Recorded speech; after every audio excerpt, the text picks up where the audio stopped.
예, 오늘 새생명 초청 잔치로 이렇게 함께 모여서 또 교제하고 함께 찬양하고 예배를 드리고 있습니다.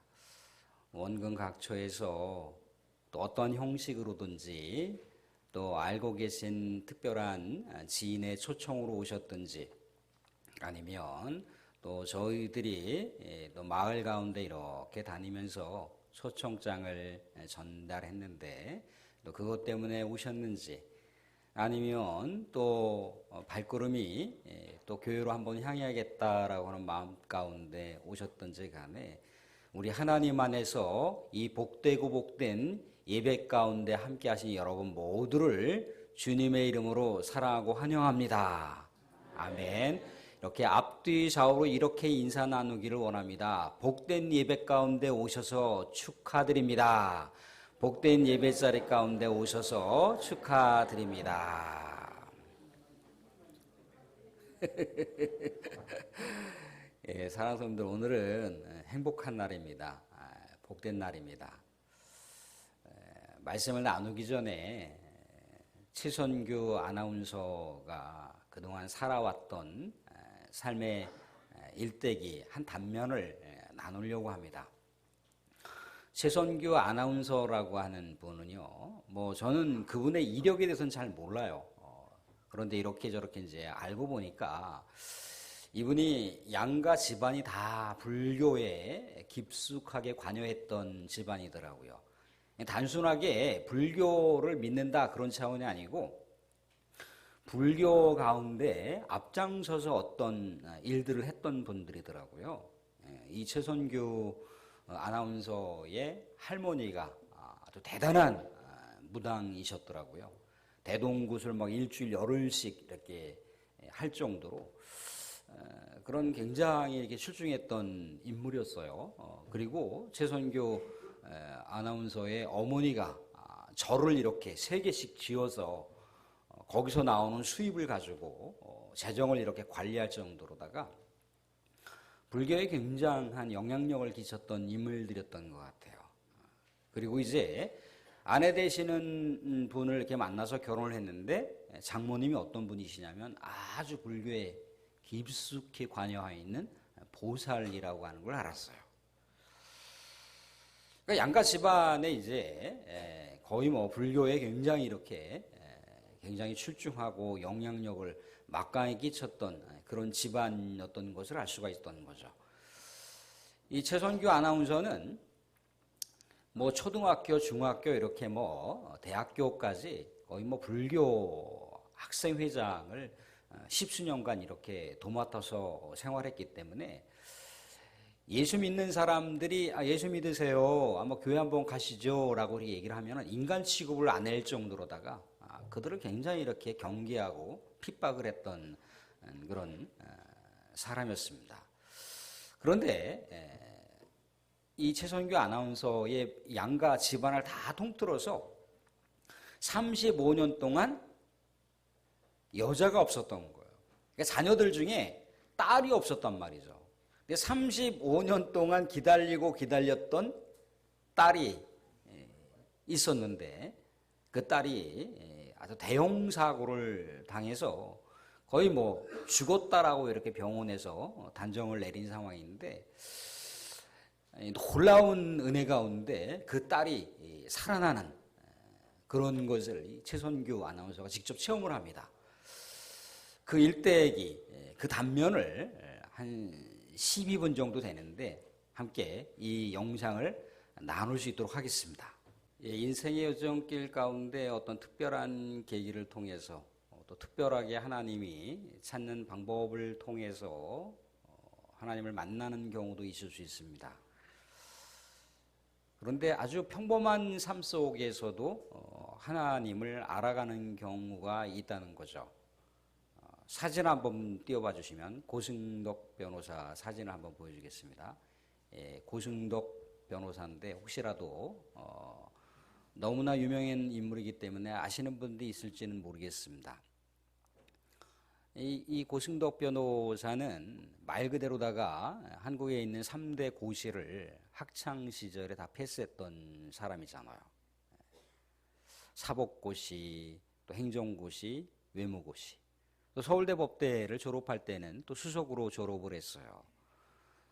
또 미국에 있는 하버드, 또 예일대, 뭐 기타 등등의 학교에서 또 로스쿨을 또 이렇게 다녔고, 미국뿐만 아니라 외국의 변호사 자격증이 4개씩이나 있는 아주 똑똑한 스마트한 사람이라는 거죠.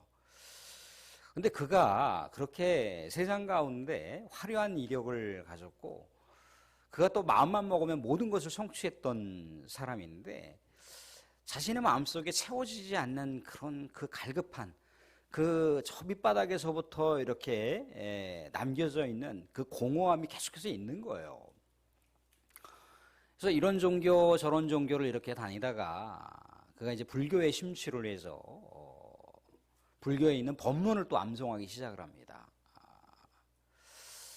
암송을 하고 또 그것을 깨우치기 위해서 그렇게 저렇게 살아봤지만 자신의 공허함을 채울 수 있는 길이 없었던 거예요. 그래서 한 그 절친한 친구가 그럼 혹시라도 교회 다니는 사람들이 이내 성경책을 한번 읽어보지 않을래? 라고 우리에게 권면을 했다는 거예요. 성경책을 읽기 시작을 하는데 구약성경, 신약성경을 읽기 시작하는데 신약성경에 예수 그리스도를 알고부터 자신의 심령에 그렇게 갈급하게 빈 공허함처럼 메아리 쳤던 그 마음이 조금씩 뭔가 채워지기 시작을 하더라는 거예요. 계속 그럴 때마다 성경책을 읽고 예수를 만났을 때 드디어 마침내 자신의 빈 공허함, 그 허무함이 채워지는 것을 경험했다는 거예요. 사랑하는 성도들, 우리 마음 속에는요, 마음에 다양한 빈 공간들이 있어요. 무수히 많은 빈 공간들이 있습니다. 우리가 인생의 여정길을 살아오면서요, 때로는 분주하게 살면서, 노력을 하면서 살면서, 최선을 다하면서 살면서, 그 빈 공간들이 하나씩 채워지기 시작을 한단 말이죠. 그런데 우리가 노력을 하고 이 생애 속에서 아무리 발버둥 치고 최선을 다해서 분주하게 살아도 채워지지 않는 빈 공간이 있는 거예요. 근데 그 빈 공간은 하나님만이 채워줄 수 있는 공간이라는 거예요. 그러니까 하나님이 그 빈 공간을 채워주시지 않으면 그 어떤 것으로도 채울 수가 없는 거예요.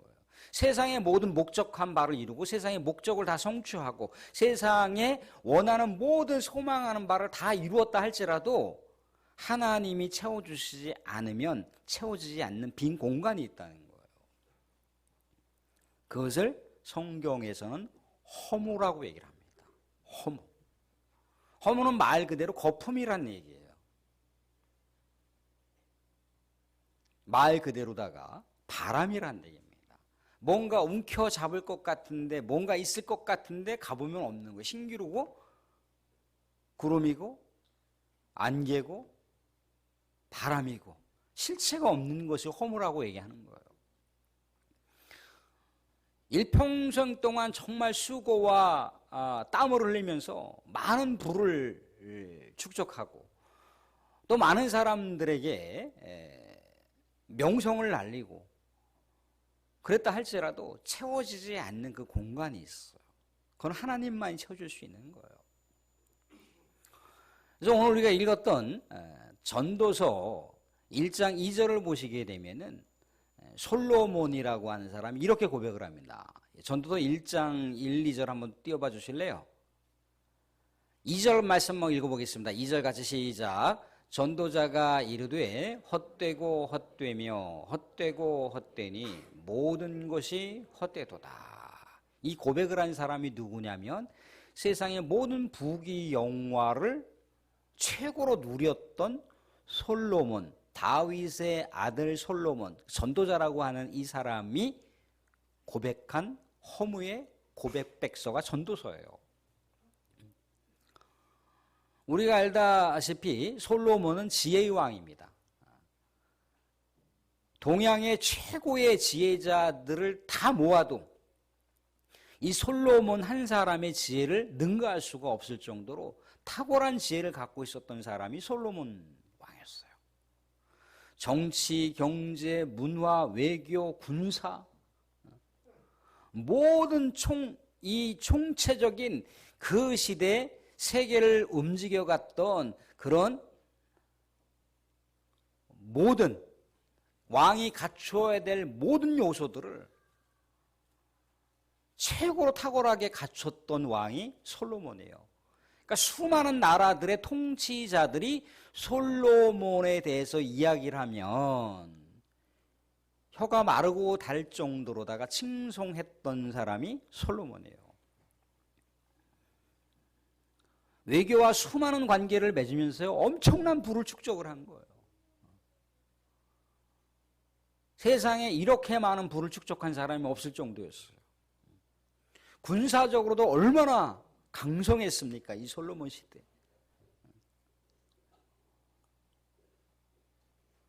그러니까 온갖 부귀영화를 본인이 갖고 싶은 것들을 다 가질 수가 있었고 본인이 누릴 수 있는 것을 다 누릴 수 있었던 그런 사람이었던 거예요.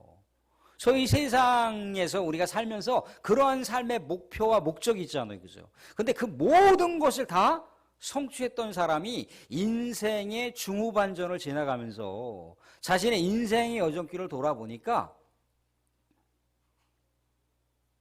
자신의 인생을 평가하기 뭐라고 평가한 겁니까? 허무했다는 거예요. 아무것도 아니었다는 거예요. 덫이 없었다는 거예요.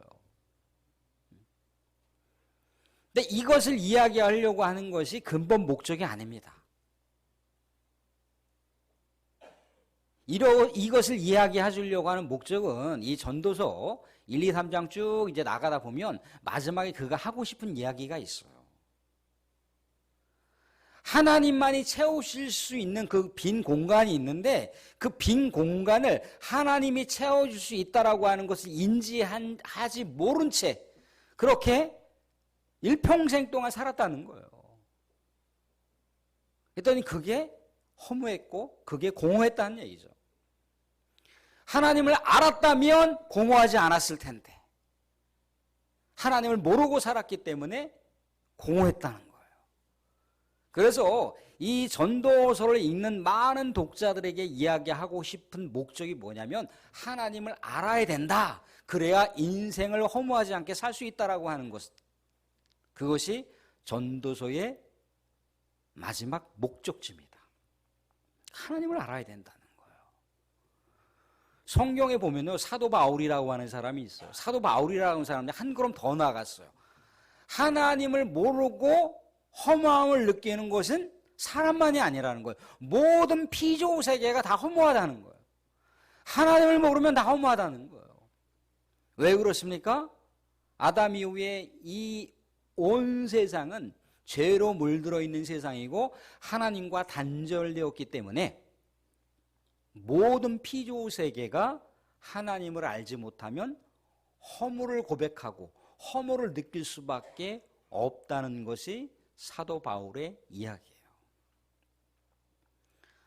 솔로몬은 세상의 모든 것을 다 성취하고 이루고 얻고 누리고 그렇게 살았던 사람이잖아요. 태평성대를 이루어 태평성대. 세상의 모든 그 나라들과 세상의 모든 사람들이 추구하는 그것을 다 누려본 사람이 그렇게 고백을 한 거예요. 내 인생은 바람이었어. 내 인생은 물거품이었어.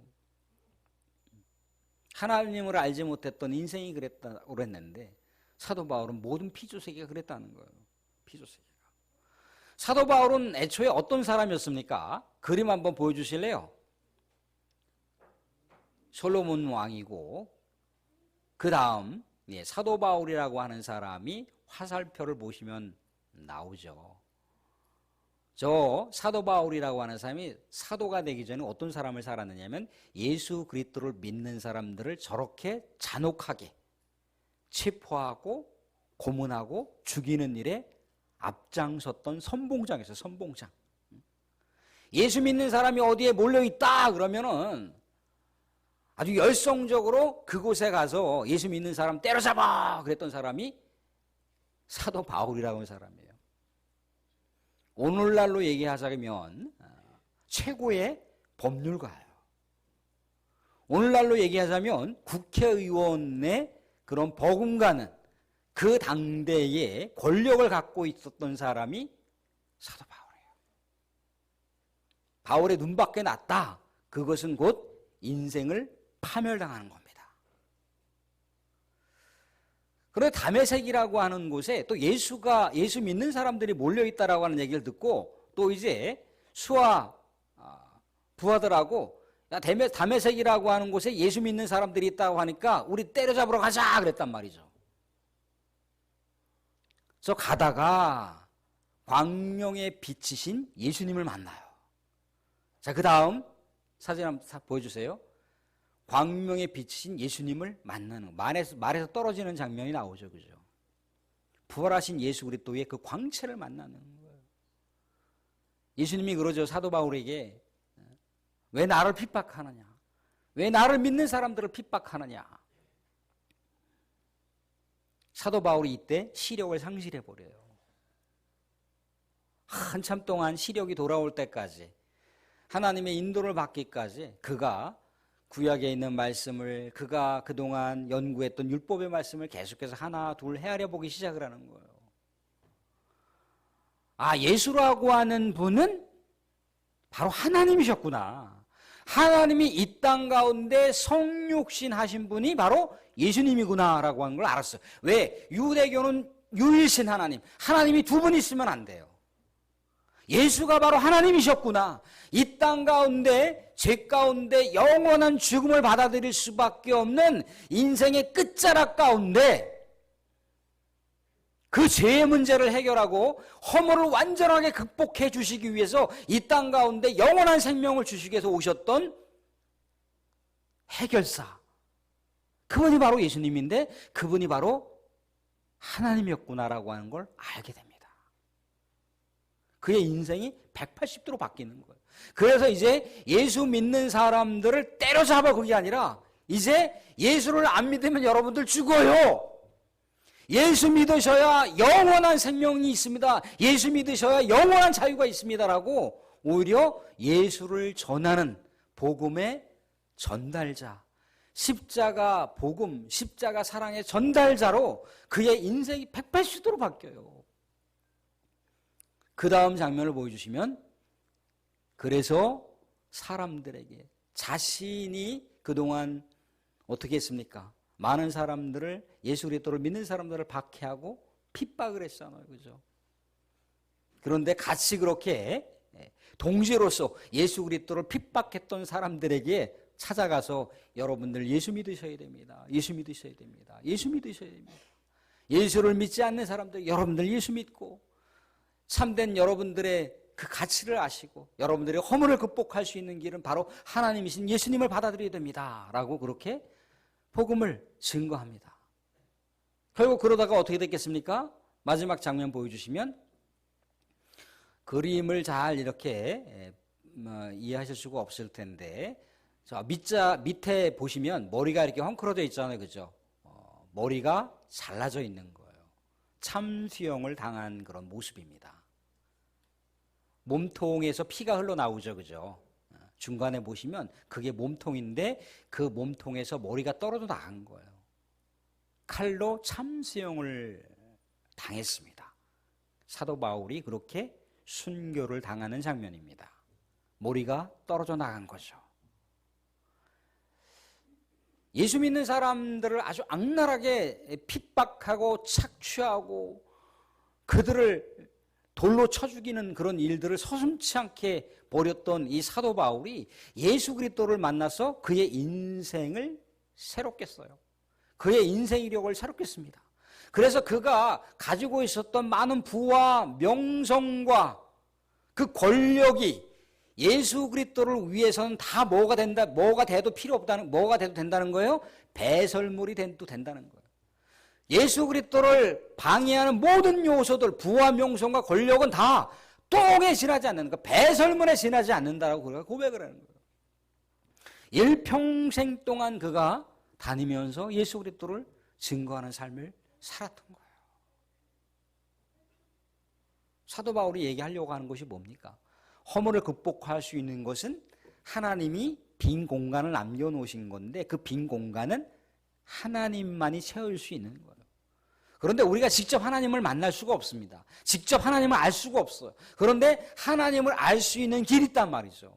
바로 하나님이신 예수님은 이 땅 가운데 인간의 몸을 입고 오신 성육신 하셨기 때문에 인간의 몸으로 이 땅 가운데 오신 예수 그리스도를 알면 하나님을 아는 거예요. 그래서 예수 그리스도를 믿어야 된다는 거예요. 예수 그리스도를 알아야 된다는 거예요. 사랑하는 성도, 제가 거쳐왔던 교회 중에 뭐 특별하게 제가 어느 교회라고 말씀은 드리지 못하겠지만 한 여자 성도, 한 50대 초반의 여자 성도가 이렇게 오셨어요. 근데 이렇게 저렇게 이제 같이 좋은 환담을 나누는 상황 속에서 그런 얘기를 하시는 거예요. 목사님, 제가 20대까지 대학교 들어가기 전까지는 정말 교회학교도 열심히 다녔고 정말 어떻게 보면 교회에서 모범생이라고 이렇게 칭찬도 어르신들이 많이 해주셨어요. 아, 그러셨나요? 아, 예, 제 아버지가 그 당시에 장로로 계셨고 그래서 아버지에게 먹칠을 해서는 안 된다. 또 엄마가 권사셨는데 엄마의 얼굴에 먹칠을 해서는 안 된다라고 하는 것 때문에 반듯하게 살려고 스트레스도 많이 받았어요. 너무너무 힘들었어요.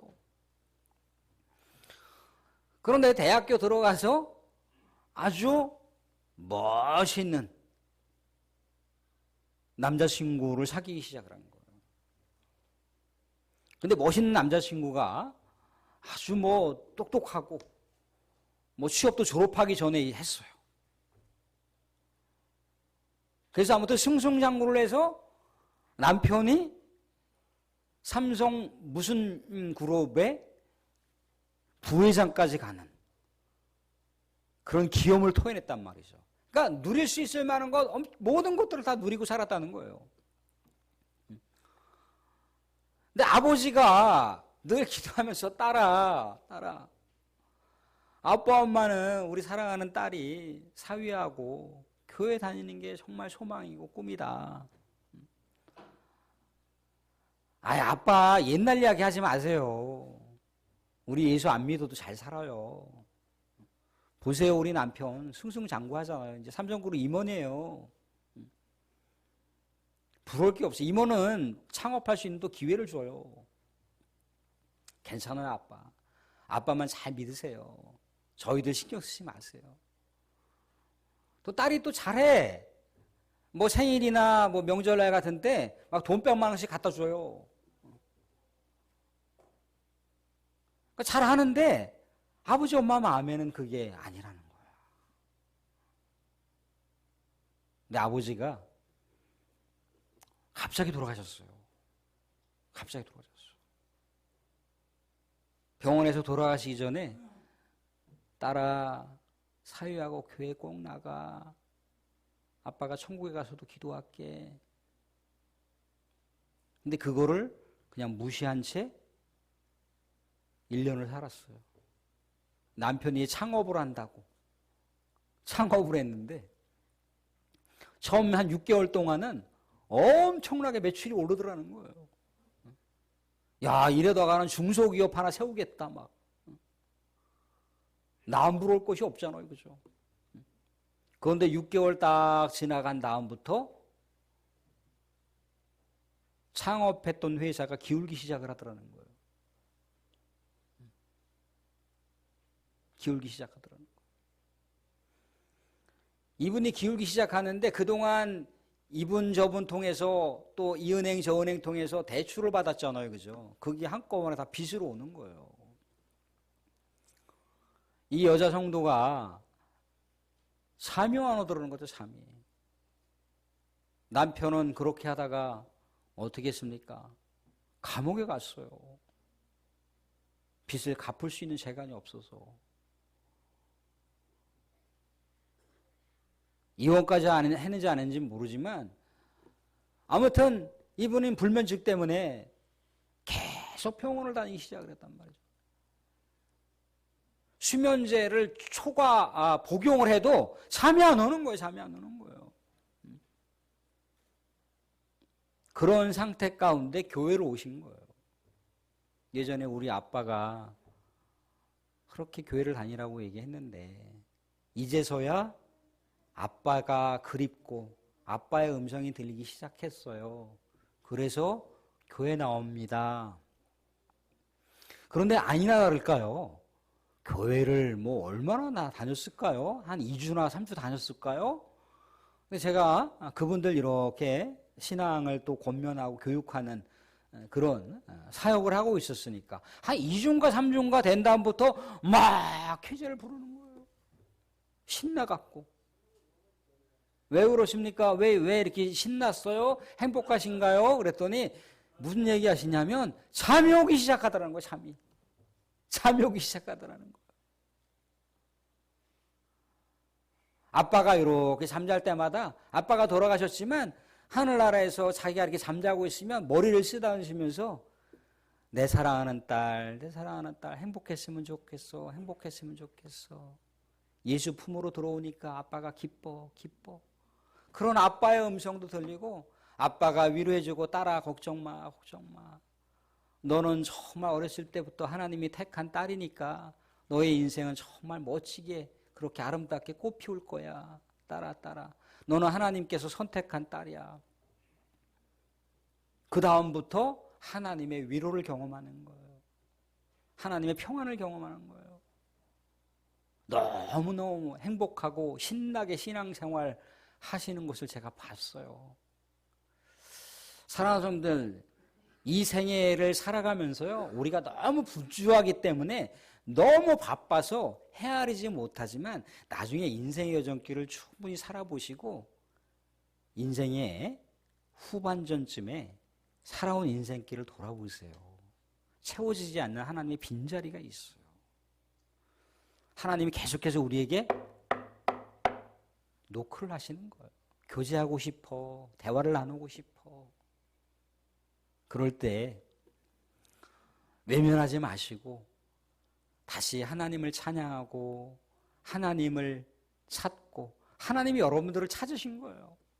그 하나님을 만나셔서 여러분들의 인생의 여정길, 인생의 이력 가운데 허물을 남겨놓으지 마시고 공허함을 남기지 마시고 늘 언제나 하나님의 참된 평안과 참된 자유와 참된 기쁨을 누리시면서 우리가 하늘나라에서 우리보다 먼저 앞서 가셨던 분들을 만나는 놀라운 은혜, 놀라운 구원의 축복, 놀라운 하나님의 나라의 백성들이 되실 수 있기를 주님의 이름으로 축원드립니다. 예수 믿고 우리 하나님의 백성이 되어 하나님의 놀라운 구원을 다 누리실 수 있는 은혜가 저와 여러분 가운데 있어지기를 주님의 이름으로 축원드립니다.